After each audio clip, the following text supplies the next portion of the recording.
Hello, CCS families. 'Tis the season. The season? Yes, the season finale. It's the end of the school year. It's time to look back on all the things that we've accomplished over the 23-24 school year. Celebrate how far we've come and contemplate what's next. Get those assignments in. Well, okay, that too. It's the end of the school year and summer break is right around the corner. Yes, friend, the temperature is rising, hopefully along with GPAs, credits, and lots of options over the break. As a community, our top priority is for everyone to have a summer filled with joy and safety. We're here to support each other in making this happen. So today, we are talking with the American Red Cross, Columbus Police, and Southeast Inc. to share with you the tools to having a fun and safe summer season. But first, my friend, a word from our superintendent, Dr. Angela Chapman.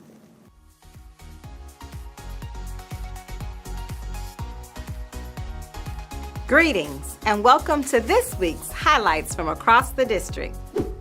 Independence High School proudly celebrates senior Michael Hawk's achievement as a Gates Scholar, securing a full scholarship from the Bill and Melinda Gates Foundation. Michael plans to attend The Ohio State University, leveraging 75 college credits earned through the College Credit Plus program. His counselor, Darlene Johnson, praises his intelligence and dedication.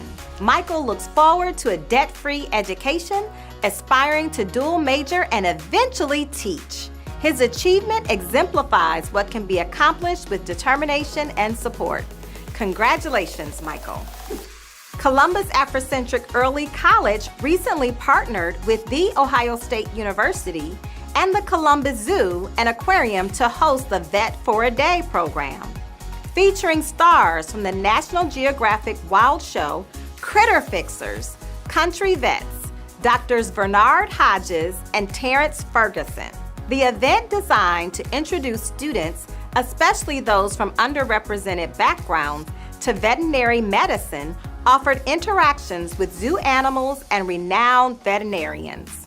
With only 3% of students of color pursuing veterinary careers, initiatives like these are crucial for inspiring future veterinarians. Shout out to Columbus Afrocentric's Makai Johnson, who has been selected to play in the country's oldest and most prestigious high school game, the OHSFCA North-South All-Star Football Game.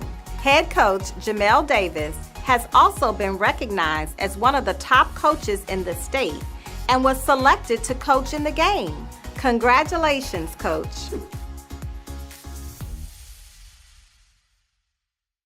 Thank you for joining Faces this evening. I am joined here with Executive Director Cory Paul of the American Red Cross Greater Columbus Chapter in their wonderful facility. Thank you so much for being here. Thanks for being here. So, as we kind of take a look at this facility, I notice here your mission. Can you talk to us a little bit about your mission and what you do? Great. Well, so the Red Cross prevents and alleviates human suffering in the face of emergencies by mobilizing the power of volunteers and the generosity of donors. The most important words here are volunteers and donors. 95% of the workforce of the American Red Cross are volunteers who take the time out of their day to help someone else. Oh, 95%. Absolutely. And our donors, both blood donors and financial donors, help us keep the lights on and keep our blood supply at a safe level. Wow. Wow. So when I think about the American Red Cross, I go back to my school counseling days and we would have blood drives. I'm also a part of different communities that have blood drives, and so I know the importance of the work that you do. As we're kind of entering this summer space with our students, what are some of the tips that you would give our students and our families to keep them safe throughout the summer? Wonderful. So there are many things that people are doing to get outside, many things that people are doing to stay away from the heat. When I think about summer, I think about the water. I think about going to the pool or, finding a neighbor with the pool. That may mess with Europe a little bit. Maybe, a little bit. Going to the lake, I'm a water baby, so those are the kind of things I think of. And when you think about water safety, it's very, very important first to have what we call a water watcher. And that is an adult whose only job it is at that specific time is to keep an eye on everyone in that water space. Not to have a distraction, not to work on cooking, not to be the DJ for the party. Their only job is to watch the water. Are there any other trainings or things that you offer here? I'm asking a loaded question, but Well, we offer many trainings. CPR, first aid, AED for adults and kids, so that's definitely a class that one can take. Young kids are looking for babysitting gigs, right? And we know that if you have a CPR certification, if you've had the babysitter class, there may be an opportunity to get paid a little bit more. But then you also know that you're providing a safe space for the kids under your care. There are classes for water safety. There's actually free online classes about water safety for parents and adults. So that's one thing that I would absolutely check out. Really the best resource to do is redcross.org/take a class. And all of those classes are there. Many of them are free. Some of them have a fee with them, but there are many opportunities to get a little bit more trained, get a little bit more prepared, get your family a little bit more prepared for the summer months and beyond. I love that. I love that. So families, you may have young people who want to be babysitters or lifeguards or just be trained a little more, and you yourself can get this training through the Red Cross. So as we think about all of the wonderful food we have over the summer at our family gatherings, what are some safety tips around those grills and those things that are hot, or just anything that you want to offer? Well, first and foremost, unattended cooking fires are a leading cause of home fires. And so whether you're inside or outside, making sure that you're keeping an eye on what you fry is what I tell people. As long as you have that burner on, as long as you have that grill on, you need to be watching it. You need to be right there. Remove those distractions, because the second you walk away is when those kind of flare-ups can occur or whatever else. And so keeping an eye on what you fry, both inside and outside, are very important. Grills are very hot. And typically they're not, as insulated as an oven may be, and so kids can be a little bit more curious about what's going on at the grill. There are kind of more opportunities to get hurt near that grill. So putting it in an area that's away from a play space. If you're having a large gathering, making sure that grill's off to the side and away from where kids will be playing. Under any patios is a no-no. Make sure it's out in a clear area. Those kind of things are things that I would absolutely think about when preparing food on a grill or in your home. Well, thank you. That is very important, because we want to make sure that we're keeping everyone safe throughout the summer. So thank you so much. I know that you could be anywhere. You're joining us to just give us some safety tips for our students and our families. Are there any other tips before we end that you would like to give us? Absolutely. So I would say changing your smoke alarms and taking a look at your smoke alarm, testing them regularly. If you do not have smoke alarms, you can actually call the Red Cross, and we can give you the phone number. You can give us a call. We will come out with volunteers to install those free smoke alarms and talk about the safety around the home. Things like you need to have 2 exits from each of your rooms, smoke alarms on each floors, things like that.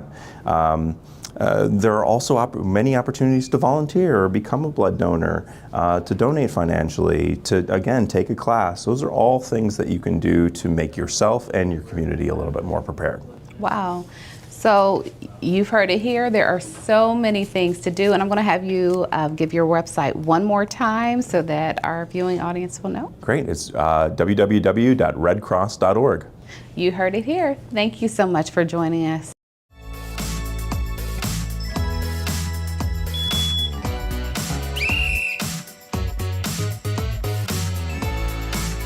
Go. Minute and 52 seconds.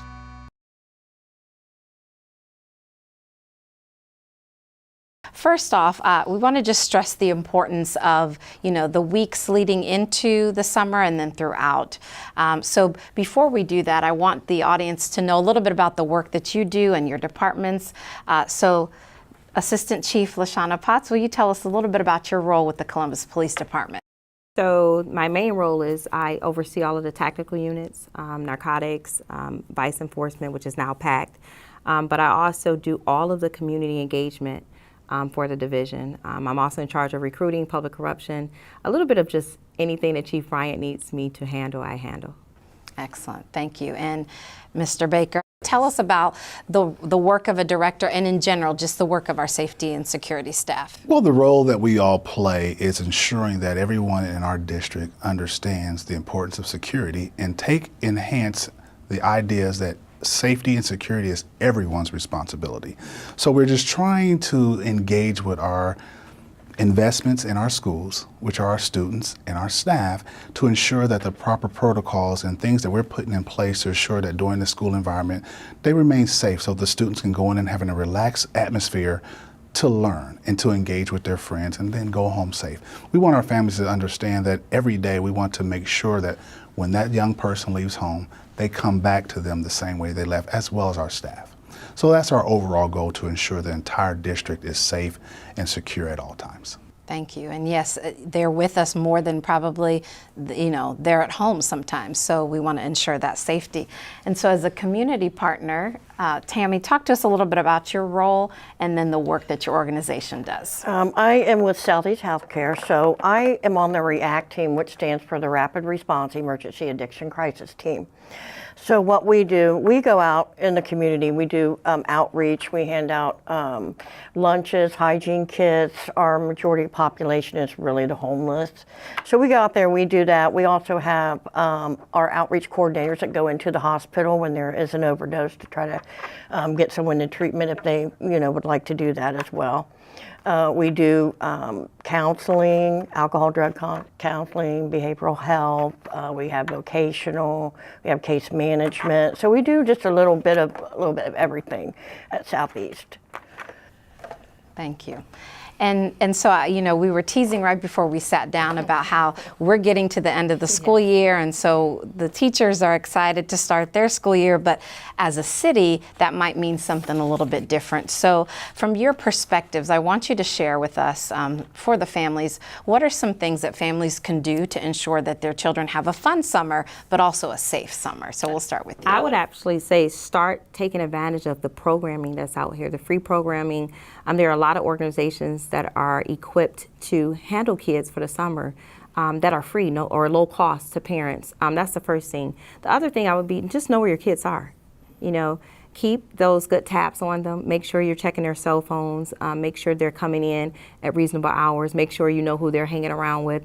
Those are the things that just go back to really good old parenting skills to make sure that we keep our kids safe. Sometimes it's saving them from themselves. So, there's this fear sometimes, right? If we talk about it, we're instilling fear in our young people. But what are some of those things, those 2 or 3 things that they need to be aware of? So from the police department point of view, what are some of the dangers happening that we need to be aware of as families? Well, as you know, just across the country, not even just in Columbus, we have an uptick in our juvenile violent crime. Something that we are working very diligently between law enforcement and the community and CCS, really to partner to find ways to keep our kids safe. But it always starts at home. It starts with those conversations. It starts with knowing where your kids are. It starts with having those difficult conversations that parents don't like to talk about violence, but that's the reality in where we are in society. And so just making sure that they're equipped with knowledge and factual statements, not something they heard from YouTube or TikTok. Let them know what the dangers are, but also that Columbus is a very safe city. There are a lot of things to do for the youth. There's programming everywhere you turn that is free, low income, and just getting ourselves available so that the kids can have fun. The parks, free. Picnics, low cost, but just make sure that parents are out there. Make sure you don't have young kids walking to and from by themselves. Pedestrian hit and run accidents is another danger. Make sure that they're crossing at crosswalks. These are just little things that we just need to start having those conversations with our kids daily about. Mm-hmm. And so monitoring, really monitoring and making sure you're aware. So Director Baker, also from your point of view, if there's anything that you could reiterate about those conversations with parents. Yeah, and like Chief Boss says again, they're difficult conversations. As a parent, I've had those conversations myself. But it's also important that they understand that you're only asking those questions because you care about them. And you want them to be safe, you want them to be successful, and you want them to succeed. So, most of the kids these days, all day, I'm surprised they don't have on neck braces because they're all day looking down at their phones. I look at my son, and he's almost 25 years. I'm like, what are you looking at? So engage, get into business a little bit to really find out who are they associating with, who are they communicating with, what are they looking at. They could be looking at violent stuff on TikTok and Instagram and all that stuff. You need to understand that behavior is in their minds, and they might think that is interesting and intriguing to them. So you need to have those conversations and know what those students are doing. Yeah. Again, rooted in a lot of communication. So again, if you're like my family, Memorial Day's coming, 4th of July is coming, all the barbecues and all those types of events are going to happen. Sometimes students are invited to parties or different, on-the-spot events. What are some tips? Again, you all have this experience of looking and saying, oh, this is about to change. What are some things that students and parents can look for at an event to say, it's time to go, it's time to leave? I would say one of the biggest things is Airbnbs that are being rented out. Even as parents, don't just let your kids get out the car. Go up to the door and find out who's in charge, who's a responsible adult that's going to be supervising this party. But even as young children, when something doesn't feel right, it's usually that gut feeling that's telling you it's time to go. When you notice that the crowd is getting a little more rambunctious, that there are arguments that are breaking out, or there's alcohol being served, or drugs are partaking, that's the time when you really just have to listen to your inner voice that says, it's time for me to exit stage left. And we've seen this over and over again, especially in the summer with our young kids, because they do tend to go to parties and backyard get-togethers, and a lot of times you don't know who's showing up because you sent out this mass email or text message saying, hey, my parents are out of town, I'm having a party, and they think they can control, and then you got 500 people, 250 of them you don't even know. And you don't know what they're bringing into the house. You don't know what they're bringing into the backyard. And so on our end as a policing agency, we're going to start doing our PSAs like we did last summer, just talking about being aware of your surroundings, working with Airbnbs to find out, are there illegal parties going on? And it's not about locking kids up. It's about keeping them safe and making sure that they get to live another summer. That's powerful. I want to give that a second, to live to see another summer. That's a privilege, unfortunately. And so again, Tammy, you talked about these different drugs changing, looking like candy, so from that point of view, what are some things that our young people need to really be persistent and be careful about? Well, I think they need to be persistent as far as taking anything from anybody. I mean, just don't go out and just, if somebody says, here, I got some, don't just take it. I would, make sure, because they're pressing fake pills too as well. So I would go to my parents, and say, hey, this gentleman tried to give me this, and see what they have to say. But you have to be very, very careful because they're really focusing on, the children, the ages now, the teenage years that are coming up, that they're really focusing on getting this stuff out to. So I would just say make sure you let your parents know that, somebody did that, and, you maybe hopefully have some Narcan on hand or something, But yeah, you have to be very careful and have the parents just talk with the children and have the children talk with the parents too, And these are not clearly conversations that our parents had with us back in the day, but these are, like all of you mentioned, times change, so our approach needs to change. Again, moving to our safety and security staff, they have a lot of strategies to diffuse or to, change the tense or the pulse of a building. What strategies would you provide to family members if their child if they're seeing them in a tense situation? Well, just, assure them that they're, as a parent or a sibling, they're there to help them through it. Have the conversations, assure them, of a positive outcome with whatever's going on, but build that positive relationship that they are comfortable enough to share with you what they're hearing, what is going on that could affect their street, their neighbor's home, and eventually their home. So again, we do a lot of it during the school day with our staff. They do a great job of talking to kids, keeping the situations down, de-escalating just by having conversations. Again, the overarching theme, this having a relationship, and sometimes we do hear families, it's tough. The economy's tough, I have to work, but this is really proactively helping to ensure your kids are safe and the community's safe. Moving to, the see something, say something. We hear that a lot. From your point of view, how important is that? And, talk to us about what you do then when someone does say something as your organization. So we have so many ways that citizens can get involved, and we understand for safety reasons some may not want to know people to know that they are giving the police information. We have Crime Stoppers, 1-800-SPEAK UP. And then we have phone calls. You can call any police station, you can call headquarters. But it's important that citizens, have police legitimacy in the community, that they feel that when they do send us information that we act upon it. I think over the last 3 years, the new administration here has really been proactively seeking that relationship with the community. And for us, it's paying off in dividends in a reduction of crime that we're seeing across the city. But even more important, it may not be you today, but it could be you tomorrow. And so this is what I tell people: the no snitching culture has eradicated neighborhoods, families, businesses, and cities across this country. And it doesn't work, because what may not affect you today will eventually make its way around to affect you tomorrow.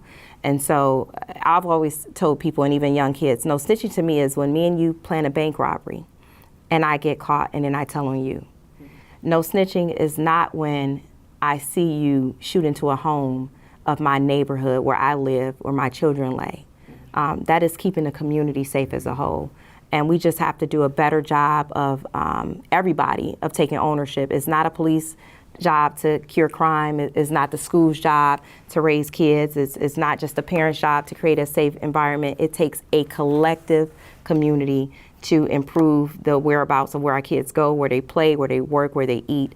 And I take ownership and I take it personal when anything happens to any child in the city of Columbus. And for me, it's personal. And so I would just say that you can trust us. We are here to serve, and that is something Chief Bryant has been saying since we arrived here 3 years ago. And our police officers are doing an amazing job in partnership with CCS and other community groups like REACT. It's a partnership, a collective, and it takes a village truly to raise a child. It really does. Thank you for all those important points. I'm going to move us to a space from in-person safety to this world of virtual and social media. Yes. As I always talk with my colleagues about, I have a middle schooler who's really interested in social media and wants to be a part of everyone else. Talk to us about this emergence of the social media world and how it's affected the safety and security of our students and families. Well, it's like you said, it's the way. They're just they can't move without a phone. And unfortunately, as soon as there's an opportunity for something negative to occur, everyone wants to be the producer. They want to be the first to show it. And we build off of that. And it's unfortunate that that's where they feel that is the most important thing to share: negative environment, a negative event that is going on. Even in my job, I very rarely even engage in it. And my family, why don't you do Facebook? I said, because I have no interest to know what everybody's doing all day long, not even my family. I just, what have you. But it's just the way of the world today. Everybody wants to be on social media and advertise everything they're doing, whether it's good or bad. Yeah, and everybody wants to be an influencer, right? Yes. But why not be a positive influencer? So moving from the police perspective, talk to us about some of the things that you're seeing, the trends and things that parents need to know and be aware of. So one of the things we're noticing is that the gang and group culture. So it used to be the neighborhood in which you grew up. Social media now makes it where it's very fluid. And so the groups and the gangs are really created and embedded in social media beefs back and forth over the slightest of things, right? And what I want our young people to understand is a lot of that is make-believe world, is virtual. The money isn't as prevalent as you think it is. A lot of these influencers are basically living a lie on social media because it's very hard to disprove what their real life is versus what their fake life is. And it's also an addiction to just likes. We're seeing that kids are putting their lives in danger to get a like. And that's where we've come to, right? And I will always keep going back. It is parental responsibility to know what your kids are doing. And that means getting in their business. I raised, my daughter's 27, but I also had a hand in raising my nephew. And they could probably tell you some horror stories of not having privacy. But they're 27 and 28 now. So I've done my job. And so we're here to assist, help, guide, nurture, give advice, but it has to start at the front door of that home. And that means checking those phones. People don't like to track their kids. My daughter found out that I was tracking her when she went to go get her own service. But you never stop being a parent, and you always worry about where your children, even when they're grown. And so it's just a responsibility that I think we have to take seriously, and we have to have those conversations. Right. And it's important, like you said, if you're a parent in a situation, if you don't know what to do, ask. There are people at the school level, at the community level, organizations, even a parent to parent. You get your best advice sometimes from parents. So this goes into this tricky world of drug and alcohol addiction, about hearing some of the things and some of the grooming that's happening on social media. Talk a little bit about that from your experience. You can actually buy pills off of the internet now too, so that's a little scary because your child can do it and you don't even know it. So you just have to be very careful because these people out here that's selling these drugs, they're not looking out for you at all. So, I would just stay off the internet and stay off of this, these sites, because sometimes like college students, if they're looking for Adderall or something, they're going to get it off of the web, and then, something could happen. So, yeah, it's just, I would be very, because I lost both of my children to overdoses. So I know what it's like to lose somebody. So you got to be very vigilant as far as what sites they're on, all that now, because it's so easy to get drugs these days. They can be delivered right to your home. I'm so sorry. Yeah. You're turning, we talk a lot about turning pain into purpose and passion. So thank you for sharing that and putting that out. So, we're coming to the end of our talk, and we could talk about this, so we won't say this is the end of our discussion, just a point, a benchmark. We'd love to just keep in touch, and hopefully the statistics, I too heard that they're going down. You guys are doing your work in the buildings. So we thank you for joining us today. I know the number one thing as a parent that I heard, relationships, communication, be in the business of the children's lives, and then if not, ask for help and look for resources. Thank you for tuning into Faces, the Family and Community Engagement Series. Our mission is to provide you with access to everything Columbus and Columbus City Schools. In our first year, we covered a wide range of topics, including Adulting 101 and mental health, and we are determined to bring you even more engaging content next school year. We believe that learning is a joy that connects our community, and we are committed to bringing our families and community partners together for meaningful conversations. The Office of Engagement, district departments, and community partners will continue to work together to bring learning to life. So remember, be courageous. Be yourself. Be the light you wish to see. Thank you for tuning in on this journey. See you next year.